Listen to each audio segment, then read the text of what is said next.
ஆங்கிலேயரின் ஆட்சியின் போது ஒரிசா, ஆந்திர பிரதேஷ், தெலுங்கானா, தமிழ்நாடு, கேரளாவின் சில பகுதிகளை உள்ளடக்கிய மதராஸ் மாகாணத்தின் கோடைகால தலைநகரமாக விளங்கிய ஒரு இடம் தான் ஊட்டி.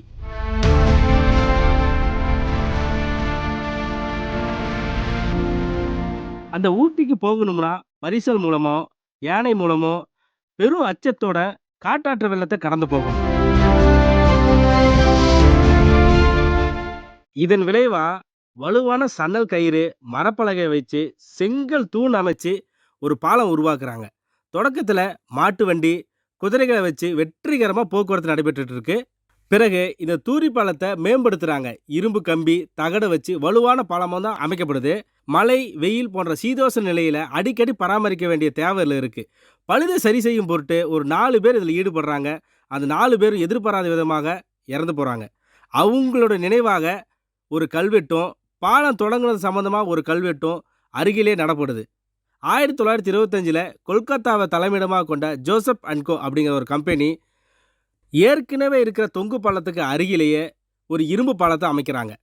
இந்த பாலம் 10 டன் கனரக வாகனம் போகிற அளவுக்கு வடிவமைக்கப்படுது. அதாவது முதல்ல இருக்கிற தொங்கு பாலமும், இரண்டாவது அமைச்சிருக்கிற தொங்கு இரும்பு பாலமும் ரெண்டுமே செயல்பாட்டில் தான் இருந்துச்சு. இதில் முதல்ல அமைக்கப்பட்ட அந்த தொங்கு பாலம் பயன்படுத்த முடியாத சூழல் ஏற்பட்ட பிறகு 2014ல் தென்னிந்தியாவிலேயே முதல் தொங்கு பாலத்தை நெடுஞ்சாலைத்துறையால் இடிக்கப்படுது.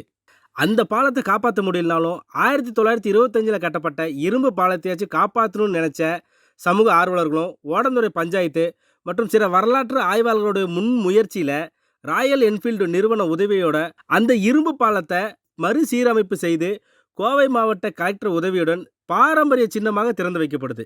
அந்த தொங்கு பாலத்துக்கு அருகில் இருந்த 2 கல்வெட்டையும் கழிவுநீர் வாய்க்காலை கடக்க நடைபாதையா உள்ளூர் மக்கள் பயன்படுத்தி இருக்கிறாங்க.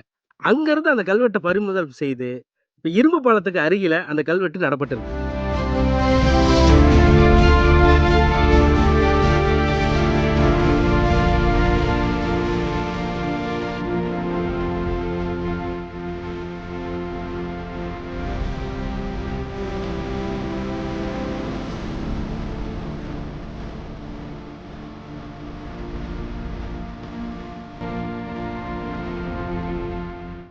அம்மன் கோயில் கிழக்காலை படத்துல சின்னமணி குயிலே அந்த பாட்டுல இந்த 2 பாலத்தையும் பார்க்கலாம். இதே மாதிரி தமிழ் சினிமாவில் இந்த 2 பாலங்களையும் காட்சிப்படுத்தியிருப்பாங்க. அது என்னென்ன படம்னு உங்களுக்கு ஞாபகம் இருந்துச்சுன்னா கமெண்ட் பாக்ஸில் கமெண்ட் பண்ணுங்க. மீண்டும் இது போல சுவாரஸ்யமான தகவல்களுடன் உங்களை சந்திக்கிறேன். பாய்.